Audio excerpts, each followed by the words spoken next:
Hello, everyone, and welcome to my podcast. Today, I'm on with my good friend Tommy that we've been talking a little bit over the last. When did you go to India? Maybe like 6 or 9 months ago May. Yeah, May to July. in May. And we're going back again together soon in January. But yeah, thank you so much for joining us on the podcast today. Yeah, I'm grateful to be Um, here.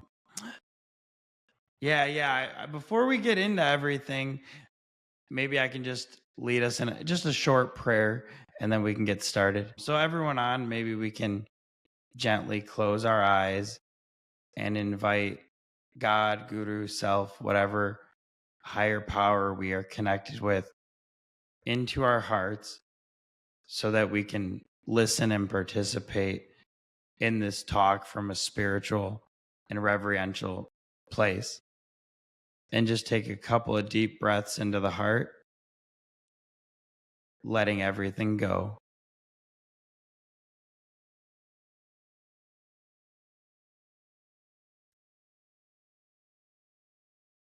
Long, deep inhale through the nose.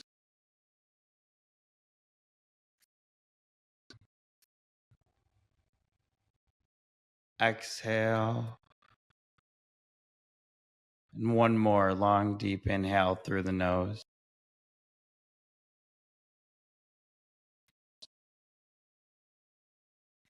Exhale. All right. Thank you so much for coming on today, man. How are you doing? Feeling grateful to be here.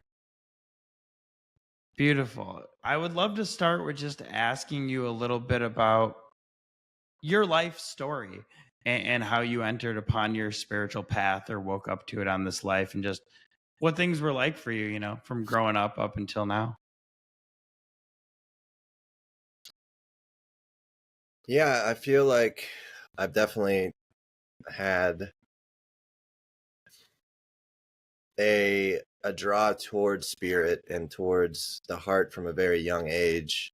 I was contemplating death and contemplating God and contemplating um spirituality. I remember whenever I was young, just laying in my bed and thinking about death, considering death, and feeling like there was nobody around that could really support me and support all of those,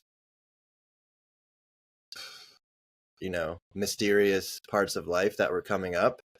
And being in America, being in a culture where it's not really supported to totally open up and talk about those things because it's so put under the rug, I felt fairly lonely in that. And I felt like I had to suppress it and put it all underneath. And I feel like my sensitivities and my, you know, feeling alone in that led me to substance use at throughout my teens, and really led me to try and suppress that and try and push it away, because without having support within community and within family to talk about those things and understand them, it felt like substances and pushing them away was really the only formula to find relief. And since as an adult listening to Ram Dass and listening to other teachers, now I can see that I was trying to find God and trying to find spirit within my substance use, even though it was in a way that was um, moving me further away from myself and moving me further away from having that direct connection without an external stimulus or an external source. Um, and then I got sober in my early 20s, and it's been a long journey of discovering how to experience that same relief and that same peace that I got from substances without external stimulus and without external substances to try and get me to that place of clarity and peace and oneness and feeling divine love, essentially. That's like the very short version of what led me into this constant quest for clarity and for connection with God. And yeah, intuitive knowing. Yeah, thank you so much. I mean, we share a lot there then, for sure, because, starting from what you first said about contemplating death at a very young age. And I notice a lot of kids, like my girlfriend's son does that all the time. Luckily, she is deeply on a spiritual path to where she can work with that in a good way. I used to do that too. And I was like you, I didn't have anyone to help me with that or support it. And it's almost like when souls are getting born into this world at a young age, it's almost like we still have that connection to knowing kind of where we came from and how life ends, and like that deep contemplation of death. And I used to read little articles on the internet, what happens when you die, when I was like 10 years old, and things would say nothing happens, and I'd get all depressed, right? Read something about science. So I think that's interesting. And I think I felt the same way, that if we have this, and I learned it in the 12-step recovery too, a lot of people that suffer with drug and alcohol addictions are very tuned into the universe, or have the potential to be. And like you said, it's almost a way of seeking that deepest part of ourselves that we know is there, but we didn't know how to seek it. And the natural way is through the drugs, because they give you a quick taste of that, even though ultimately Mhm. it ends up leading to pain and suffering and destruction. Yeah. Yeah, I read a quote recently that said addicts are mystics who um, went down the wrong street and got mugged. So just, working with hundreds, thousands of addicts, I've recognized this sensitivity, this ability to connect with other realms and not knowing how to nurture it or get it fed in a country like America where it's not really, yeah, it's not nurtured and it's not viewed as a gift. It's viewed as a more of like a something that goes against fitting into the systems that are in line within our country. Yes, certainly. I know for me, and obviously for you as well, now that I've been clean and entered on this path of spiritual awakening, it's like taking that intense energy that was driven into the addiction and putting it into our spiritual work, our inner work, and our growth. And I think it's a big thing what you're saying, to let people know that we can feel that peace, that oneness, that love in a true, authentic, and genuine way. But I think one challenge is that then you have to do spiritual practice. You have to do something. It's not as quick of a fix as doing a drug. It's that we have to actually do the work to get there. But it is our Yeah. own innate nature. It's our own innate clarity. Yeah. Yep.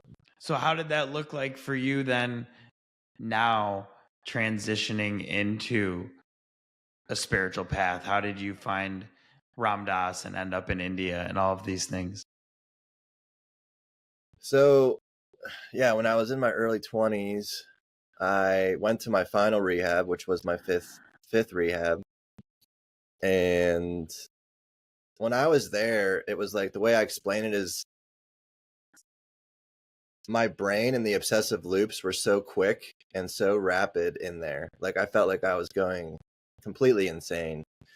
And it's almost like when a star gets so hot, it gets smaller and smaller and smaller, and it gets so hot that it ends up exploding. And I feel like that's kind of what happened to my brain. Like it got so condensed and so rapid with the obsessive thoughts that it just burst. And then I had like a psychedelic experience for several days where I was more connected to my heart and more connected to just the whole world. Like everything was breathing, and this was with no substances. And then that's whenever the universe started guiding me towards teachers like Eckhart Tolle, Tao Te Ching, Ram Dass. It's not even like I really seeked it out. It was just like, what I'm learning on my path is, Mhm. like becoming nobody. It's trusting the process, trusting the unfolding, trusting even whenever I act in ways that seem bad to the spiritual path, and knowing that like I'm really not in control. Like I'm not in control of the way all this unfolds. Because when I look at my past and I look at my history and I look at how things have unfolded, I'm like, I show up and watch it. But like I don't really, I open to the moment as best I can and then see what plays out. And I feel like being in India, it's a culture that much more supports that way of being rather than the hyper masculine yang energy of do, control, order. In America, that's just what we're so conditioned to think, that we're in control of everything, earth and, you know, our like everything. Everything, Yeah. yeah. You're touching on really my favorite topic. First, when you were telling the story of being in rehab, it reminded me of Eckhart Tolle when he was going through the extreme depression and everything broke open for him and he Yeah. came into this enlightened state, very similar to what you're saying. And I think it's important for people not to miss what you're saying there, is that sometimes our greatest suffering and despair, like it sounds like you're saying, it got so intense that nothing really, you didn't really do anything, in a sense, maybe surrendered, but that it just broke open and put you into this space of truth, really closer to your true nature, beyond like our normal identification with the mind and the thinking process as being solely who we are. And I think that's what creates so much suffering. And I love what you said, because about, really, we're not the doer, the controller, the actor, and we're taught to think we are. And even a lot of my close friends in Ramdas satsang and all these things have a really hard time with seeing that. But for me, I truly believe that is the cause of bondage, of thinking ourselves to be the doer and the controller. Because even someone listening to Tommy's words on here right now, it's, you didn't really choose to come here and listen to them. It's all an unfolding process. And like you were saying, Tommy, Mhm. it's like you don't know what's coming next. It's when you find the next teacher, the next message on the path, it's almost just a spontaneous happening, which is a beautiful thing. Yeah. So I like how you explain that. And about India, I went to India in April for the third time, and I know you went a month later and went all over the country, and we're going back in 60 days to go to the Kumbh Mela together with a group of people. What was it like for you when you went this time in May? Yeah, well, to give a little preload on uh what led me to India. So I've always felt like a close connection to India, especially the past 5 years singing kirtan and hearing Sanskrit all the time, and like that, those words just always resonated with me deeper than any language, really. I could just feel the resonance within my body, and the teachings and just the culture, everything drew me there. And I planned on going, but then I got into a romantic connection, and within that romantic connection, in many ways, I abandoned my truth, abandoned myself, was reaching for something that created a lot of dysregulation in me. And, the way that I look at anything now is, don't reach outward for love, uh for filling myself up. And within that connection, there was many times where like I could see that I was reaching outward and trying to get relief from this person rather than going inward. And then whenever the relationship uh imploded or fell apart or however you want to word it, I went through a dark night. And for me, the dark night was this abandonment of self, not feeling fully in my power, not feeling God's presence. And I just felt totally like I lost all capabilities of my intellect, my body, all these things that I used to use for my ego strength was gone. It was just, and I recognize now God was doing it for me, not to me, in this way to where all I could do was surrender to God. I didn't have the power to use my ego to feel like okay. And so Yeah. one day I was doing dishes, doing service work, and I thought of India, and my heart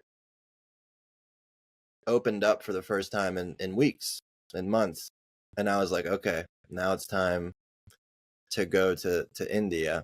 So it was like God really communicated to me like India's gonna be the next step. And it wasn't through intellect, it wasn't through my mind, it was through my heart waking up and feeling that aliveness again, or ability to um to feel God's connection. And yeah, I'm talking about the Dark Night, I'm reading St. John of the Cross right now. Dark Night of the Soul, one of the translations, and it is like spot on what I experienced moving through that dark Mm. night, the way that he explains it in this literature. I've read it, but it's been a very long time.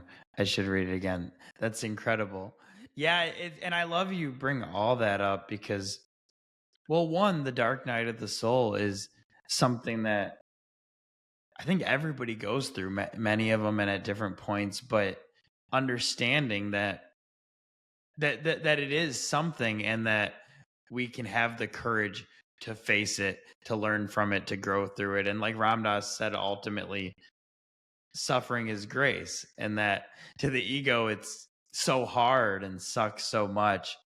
But when we're identified even a little bit with our soul, it's an opportunity for tremendous growth. And ultimately, I deal with those things the same as you, which I think is the best way, is that it pushes me to surrender, to just surrender to God's will and keep asking for help. And rather than running the show, for example, there's a Rumi quote I was reading recently. I read a lot of Coleman Barks's Rumi, and he was talking about a man that had been praying to God about something, and God wasn't giving it to him, but he gave something to someone else that wasn't as devoted. And someone said, "Why, God, aren't you giving to this person?" And he said, "Because that if I give him what he wants, he'll stop this longing." And he said that broken Yeah. open cry is how he should live. That broke open cry is how he should live. And so that's interesting. And can we keep that surrender and devotion that we have in times of great peril? Oh yeah. Keep that fire alive. Yeah. Yeah, it's, and I recognize it now. Well, first it makes me think of Maharaji's saying, I love whenever he asked the woman, what do you love more, suffering or happiness? And the woman says, oh, I've never experienced happiness. And then he asks her again, what do you enjoy more, suffering or happiness? And then Maharaji goes on to say, I love suffering because it brings me so close to God. And which like that kind of got me through the dark night, was like this remembrance and this knowing that it was gently forcing me to go surrender every moment into God, because that was the only place I would feel any relief, was in that knowing that this had a purpose. Yeah, I know in Buddhism sometimes, especially when I go to the Zen retreats, that I go to up in Wisconsin, they talk about how in the higher realms, in the worlds of the gods, it could be harder to seek enlightenment, to seek your Buddha nature, because the lifespans are so long and there is so little suffering that you can get lost in it and forget. So it's interesting because they say the human life is optimal because it's you have the wisdom and the ability to wake up to your Buddha nature, to yourself, but there's also so much suffering in mental and physical and short lifespan and all of it, that it provides that grist for the mill of awakening that one might not otherwise have. I also love that you touched on, because I think we've all went through things with relationships, and of course you can lose yourself in them, and it's even more tricky, I think, when you're on a spiritual path, because it really has to be someone that I know for me that I'm aligned with because of where I am in my path. Otherwise, it's just not feasible, and I've always had the tendency in relationships to become codependent or people pleasing or be taken advantage of actually in them. And I liked how you said that ultimately what we're looking for is not outward but is within ourselves. Yeah. I realized a little while back, and I think I had read it somewhere, which is what prompted the realization, is that even with drug addiction, even with relationships, that high you feel, or that euphoria you feel, or that peace you feel, is actually always still coming from you, because you can only ever feel anything within you. So realizing that even what those substances, or even what that relationship, or even what that food is making you feel, is still something possessed by your own innate nature. So realizing then that you don't need those things. You can still have them or enjoy them, but you can end up finding it right here because it was always right here. Yeah. Yeah, no, I totally agree with that. And something that I've recognized and been talking about after like a severance of a romantic connection is within romantic connection, our hearts grow and expand and get bigger in those loving moments, the moments of divine connection of like, cause like you said, it was, we were both on the spiritual path, both are on the spiritual path. And there was like a lot of divine connection even throughout the other parts of it as well. Um, so then whenever the severance happens, it's like my heart's expanded, my heart's wide open, and I have to learn how to hold that new depth of love by myself. So that's what brings all this, this feeling of the deep void and the feeling of aloneness, is like I'm learning how to fill in that space that was with a lover all alone. So then it's like, Yes, initially yes, it's like this, yes, how yes. to fill this with this person. And that's the gift of severance too, is like I'm learning how to move into that place without any external force or as external stimulus. Yes.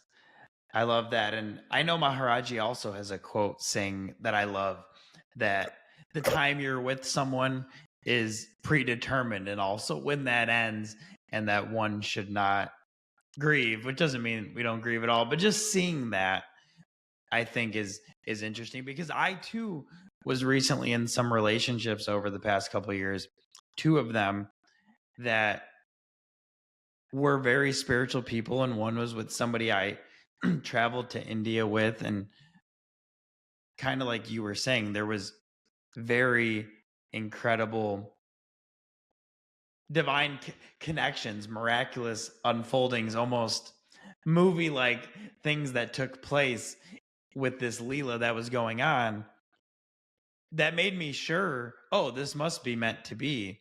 but it wasn't. It was only for a time and a season. And there were also things in it that had immense suffering as well.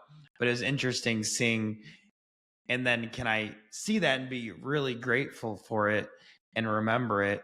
And we both learned from it. But it was only for a very short season. It was not even 1 year. Not even 1 year. Yeah.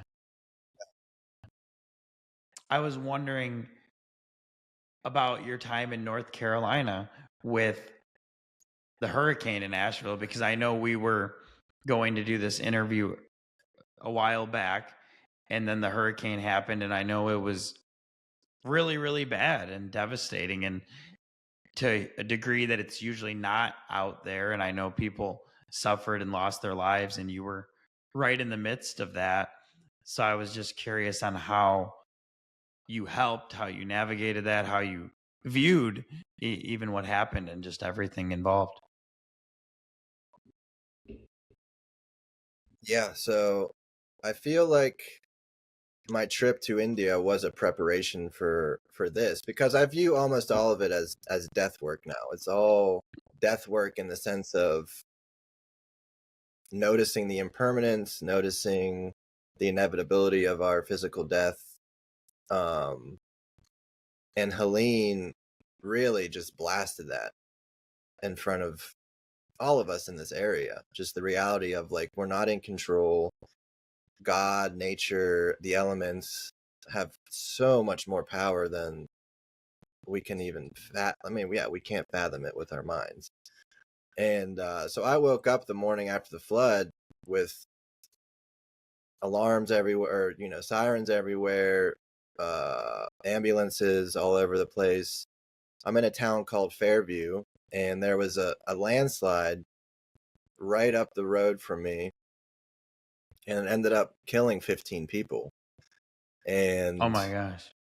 uh, yeah, so I woke up that morning just feeling totally in like a dream state, talking to the medics, talking to the search and rescue, and just tears coming down my face from the reality of knowing, like, if this happened right next to my house, then I know that there's devastation and death all over the area. In many ways, the space I carried was this holding this space for people in remembrance that there is nowhere to stand. There's nowhere to have this solid ground other than love and God and spirit and all these things that I've been nurturing within myself. Helene brought people into this reality rapidly that have maybe not been considering this as frequently, or had more external physical identities and possessions to try and ignore that part of life, because it brought everybody there. It brought the whole area into this place of, wow, this is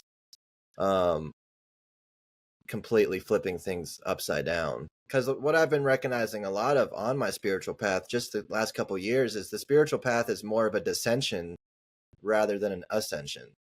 It's more of this, I'm going to keep getting beat down whenever I try and ascend higher and higher and higher. Spirit is going to keep humbling me into this reality of death, this reality of I'm not in control. Let's not try and get power out of my ego, but only power through God. Because anytime I forget that, at this point in my life, I know that God's gonna not viciously humble me. God's gonna humble me so that I can feel real peace and real grace and real opening. And I feel like Helene is just the beginning. I mean, that can bring up fear for people, but I have a feeling moving into astrologically and all these other elements are making it clear that we're moving into a new era. And I feel like a big part of that is going to be moving people more into this humility and knowing that we can't destroy Earth. We can't think that we're just totally in control and we um, can't live in harmony with Earth. I mean, that illusion is going to rapidly decline, I believe, and we're going to have difficult experiences that are going to bring us to that reality pretty quick. Yeah, I think there was a lot of great stuff you said in there, but also how you touched on America in the beginning. It's we have such a, not everybody by any means, but there is a very high standard of living here in general. There's not usually wars going on within the country, hasn't been in a very long time, since probably the Civil War. So we're not, it's easy to be kind of cut off from a lot of the suffering of the world that can happen in, with starvation, with war, with natural disasters. So I totally understand what you mean, that it could be a great awakening, because really the ego isn't in control, and sometimes we can keep that illusion going for a long time. But even if we do, then by the end of our lives we come face to face with that suffering in a very intense way. And I've seen that with even family members and stuff like that. It's like, even if you can keep the ego game going and deny everything else, eventually old age, sickness, and death are still going to come upon you. And then that suffering is going to come up then for what you've put off and denied and not looked at. And I like, that's why I love Buddhism so much too, because Ram Dass used to say, with the first noble truth being suffering, he said it's not because the Buddha was a downer. He said he was just pointing out what everybody else is trying to ignore all of the time. And I read the Pali Canon a lot, some of the original teachings of the Buddha. And one that I always remember, he tells a story about a great monk, a great teacher, and he used to tell his students, human life is short, it's like a dewdrop on the water, and these sorts of analogies, and seek your Buddha nature. But then the Buddha says, at the time he said that, it was in a different age where humans lived for 60,000 years and women didn't give birth till at least 500 years, and the only afflictions were four, was heat, cold, hunger, and thirst. And so basically the Buddha's saying, even in that age of living 60,000 years and having almost no afflictions, still he taught life is short, is fleeting, is going away, is filled with suffering. And then he says, let Yeah. alone in this life where we live maybe 100 years at the most and have all these different afflictions. Huh. Yeah. Yeah, and I consider that, like, that part that you brought up about, why avoid the inevitable reality of death? Because that is just creating more suffering. Because essentially, anytime I'm pushing away anything of dharma or reality or truth, that is what is creating all suffering. Going back to Buddhism, I mean, that is, the deepest truth for me now. And as a therapist, that is the thing I always go back to. It's like, what are we not looking at that is deepest truth that is creating this suffering? And death is the one that nobody wants to look at. I mean, I wouldn't say nobody, but you know, as a culture, we Yeah, not we don't want to look at. yeah. Yeah. Yeah, no, you're totally right. I mean, because for me, I'm reading this book called Death Was His Koan. Really, I'm only reading the very end of it because the rest of it's more just historical facts, not about the, but it was about this Zen monk at the end who his whole life he meditated on death, and that's why they say death was his koan, and he was always very conscious and aware of that. And it's something that's very much in my awareness all of the time too. And it's a fuel for my practice, it's a fuel for self-inquiry. It's also creates suffering for me because I whenever I wake up, it's been like this for a few years from sleeping or napping, I'm very conscious of coming back from infinity or coming back from the void, coming back from not being Alex. And then I'm sad because of my attachment to my pets and my family and to this entity, to Alex, and I see the fleeting nature of it, the impermanence of it, and it's really easy to see when I enter these states that are so far outside of this lifetime, where time is either nothing or is vastly expanded. And I know there's some teaching in that and I'm working with it, but it's still very difficult for me because of attachment, because of the clinging of mind is what makes it difficult. Yeah. No, I can totally relate to that. And it, what this discussion makes me think of is a quote that has helped me so much.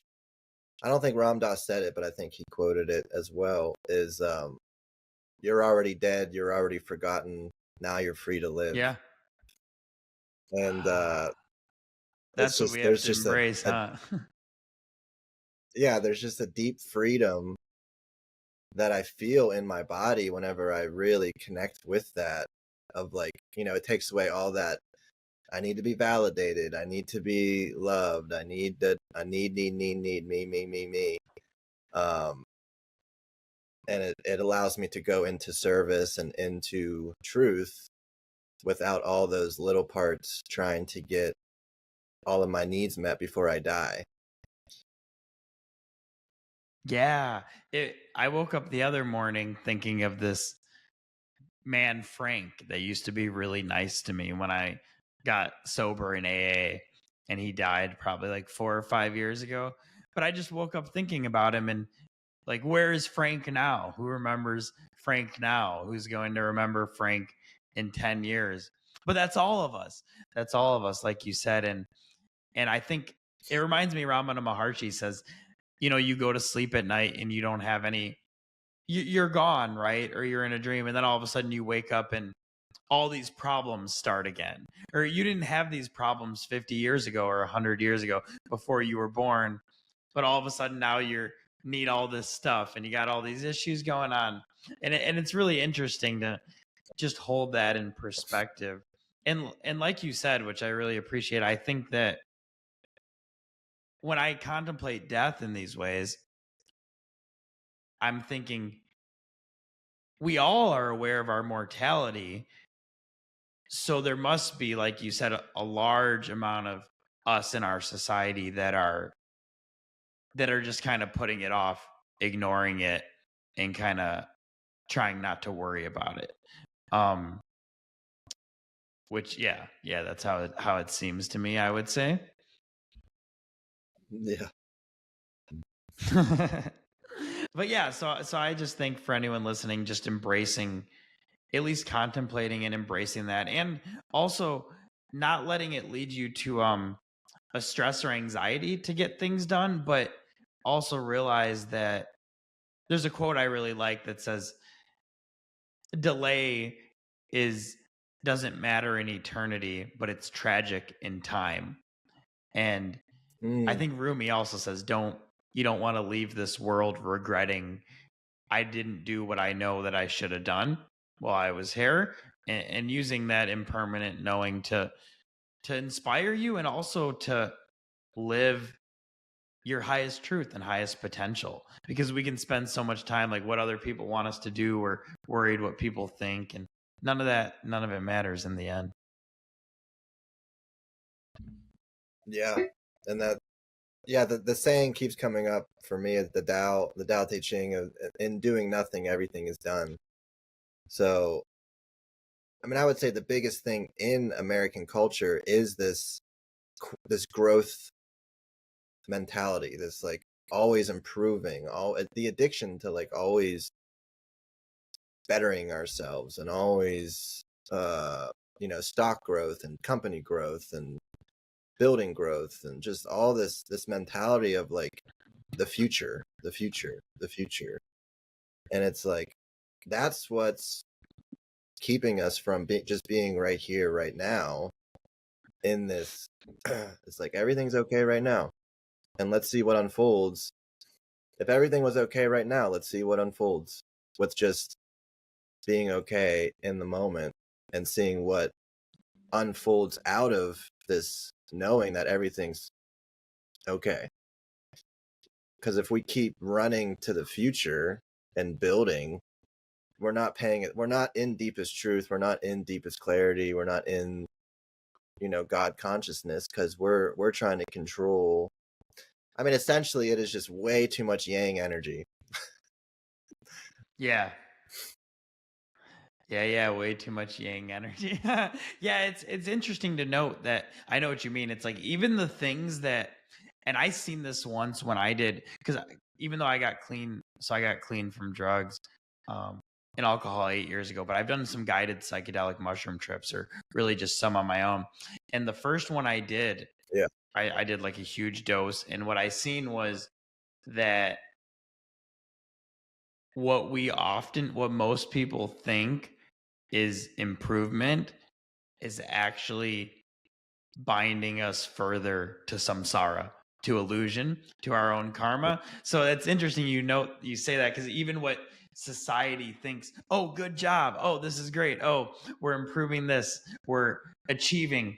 It's a lot of times it's actually just creating more ego and more karma and more attachment. So it's interesting. And I love there's a quote that says nothing happens next. This is it. And it reminded me of that when you were speaking. And I was in Dharamsala. I think you went there too, right? Yep. Yeah. I was in Dharamsala, and me and Pintu were, everyone else had left the day before. Me and Pintu and our guide, we were hiking up way up to this little Kali temple. I didn't know it was actually so funny. We got to this Kali temple after this huge hike. It was so small you had to crawl into it. It was so funny.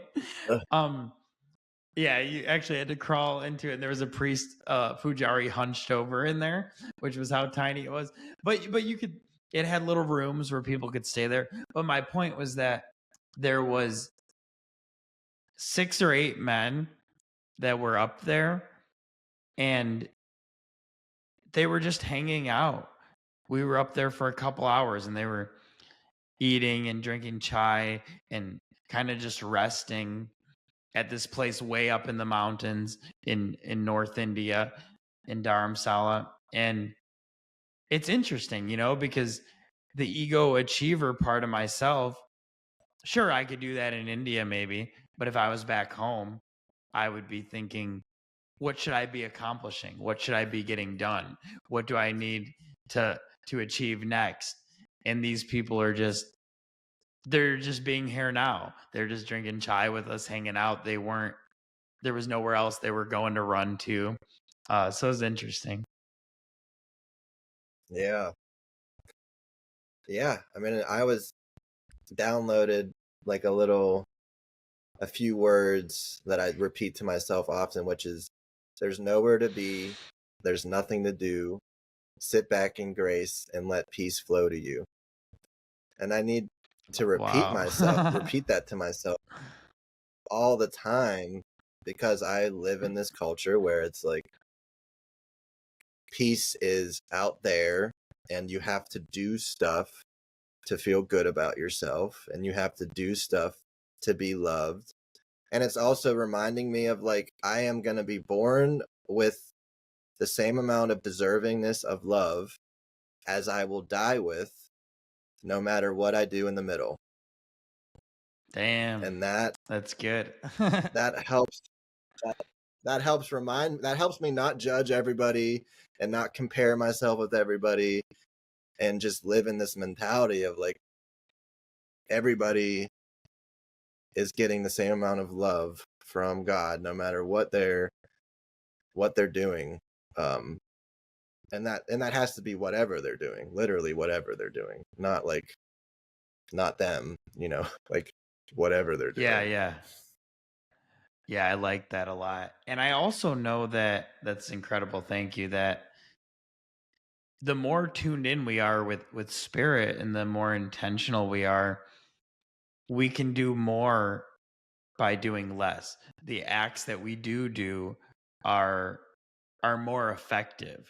And there's many quotes about different things like this, but it's that you could be running around essentially all day driving yourself crazy doing a million things and not really get anything done and not really help anything.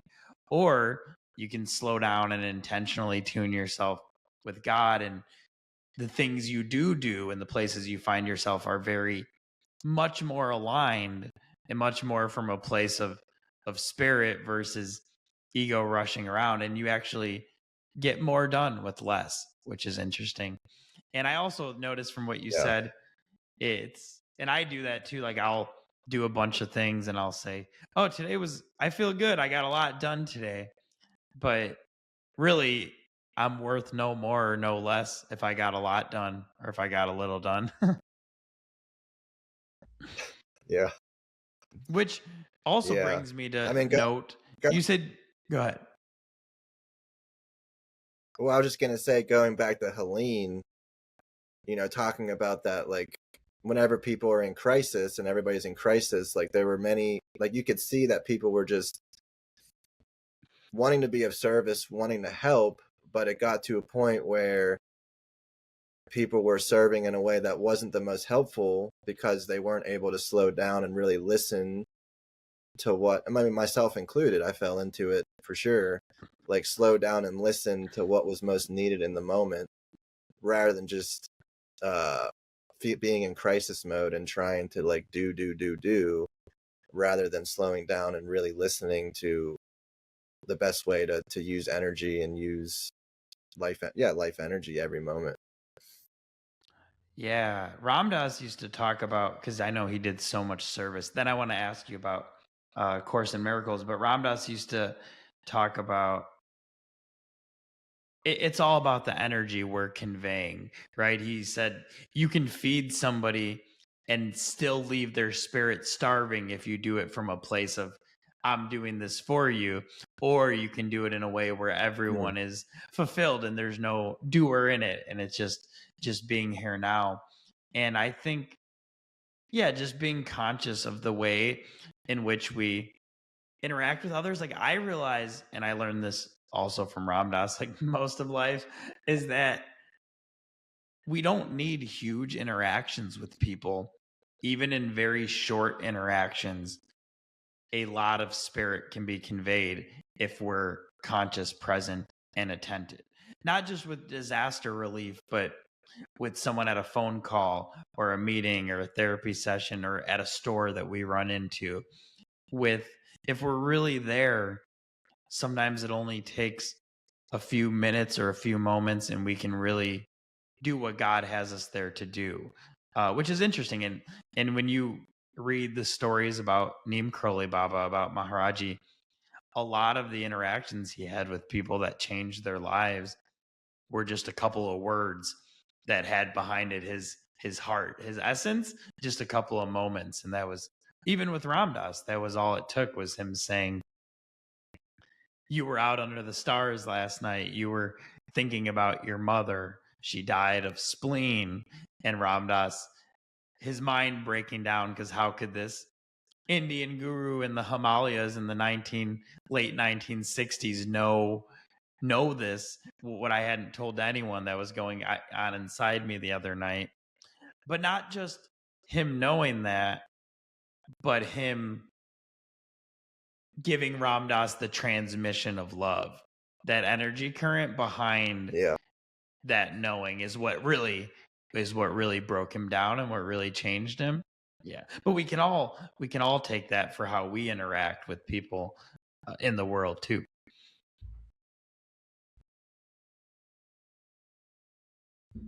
Yeah. Yeah, I mean, and that's helped me move more towards, rather than thinking about how to help people, really continuously diving into my heart and my awareness into my heart, and slowing down and allowing me to connect people on a heart level rather than intellectual. Yes. Yes. Thank you. So, A Course in Miracles, I have read a little bit of, and I've been in close contact with some people that studied it a lot. My friend Harley and always would talk about it, but I know you said it was a big part of your spiritual life, of your life, and you said it is like your Bible. So maybe for this last section you can go into that a little bit. You could tell us a little bit about it. Yeah, so I started reading the course. Well, it was one of those books that I had on the ledge for a while, and until I was completely broken enough to have it make sense, I didn't open it. And about 4 years ago, I opened it, and every page just hit me, and I was just crying tears of like, oh wow, like this is the truth. This feels like the deepest truth. Um, Very similar to like when I first started listening to Ram Dass and other areas of my life, Eckhart Tolle, and but the Course in Miracles has stuck with me in this sense of, I think the biggest thing and what I work with a lot of my clients is looking at unconscious guilt, and looking at unconscious guilt as the part of the human experience that disconnects us from God, disconnects us from spirit, is this feeling that we have as humans that we're bad, or that we did something wrong, or that we're not deserving of love. And then what we do as humans is we project it onto all these people around us, and because we don't want to have it, so we push it off on the people around us, Hmm. rather than recognizing that it's all a projection of our internal world. So everything that we see in the physical realm is a projection of what's going on inside of me. And that's not just a metaphor. Like it's like, to me it feels like deepest truth. It's like the Yeah. physical world is created by the energetics of my internal landscape. So like I feel like the course really is a download of absolute truth, which is can be very painful at times, because it means I have to take full accountability for everything that happens in my life. I can't blame anybody. I can't fall into victim. Whatever happens in front of me is happening because of my internal landscape projecting it, and then teaching me a lesson, whatever it might be. And Yes. yeah, so going into like relationships again, it talks a lot about special relationships. That's the term they use for like what we would call codependency in Western culture. And essentially it's like looking at, if I focus all my love on one person rather than loving everybody, then I'm not in dharmic truth. I'm not in my truth. So it's finding, it kind of guides into showing how to be of service within romantic connection, and while also being able to love everybody in the world, and not being hyper fixated on a special relationship to try and get our needs met. Um, so it's helped me. I mean, there's a lot of different things I could dive into, and I see we're getting close to time, but essentially the course has helped me really look at guilt and shame being the thing inside of me that blocks me from God. So forgiveness of self, Ah. forgiveness of everyone is the way that I connect with God. And I've just seen it over and over again. When I moved to this place of forgiveness, of total forgiveness, not saying like um I was doing, like, not even just saying like I was doing the best I can, just like I mean the course says that air isn't even real. Like all that's real is love. So whenever these things Mm. happen that we do outside of love, it creates an illusionary world that isn't, um, it's just teaching us the lessons, but it's not deepest reality. Yeah.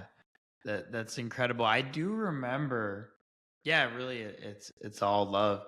And I love how you said, well, two things I guess I do want to touch on. One, I've been noticing that how you said everything outside is a reflection of inside.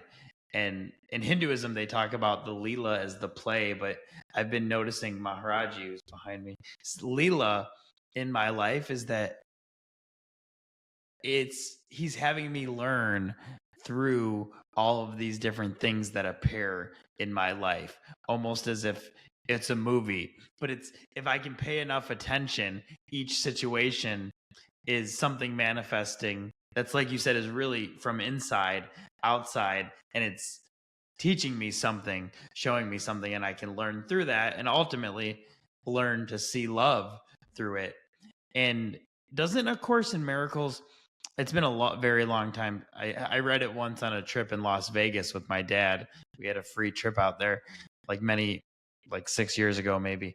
But doesn't it talk about seeing the highest aspect in people, almost seeing through their ego or who they think they are, and always holding? Doesn't it say you can transform people by holding them to their highest nature, their highest truth? Yeah, so it says that we need to forgive others, our brothers and sisters. We need to forgive them and what they call the holy instant. So it's the moment whenever you're connecting with somebody in total forgiveness and seeing them only as divine. And then that is whenever we're able to also experience that. So it's like when Jesus says, when two or more gather, I am present. It's like that. It's like that feeling of we Mm. need each other's reflections and what they call the holy instant. So that moment, like whenever you're kind of like what you were talking about with Maharaji and these connections with people that are way beyond words, and you recognize, oh, it's all God, it's all spirit, and you're just looking at these people with complete love and complete knowing that they never did anything wrong. It's only the mind and the human Ah, experience that says yeah. this is good, this is bad, this is blah blah blah. This is it's just the judging mind, and God is so beyond all It's those really nothing. judgments Yeah. of yeah. Yeah, it's really nothing. You're right. So beyond.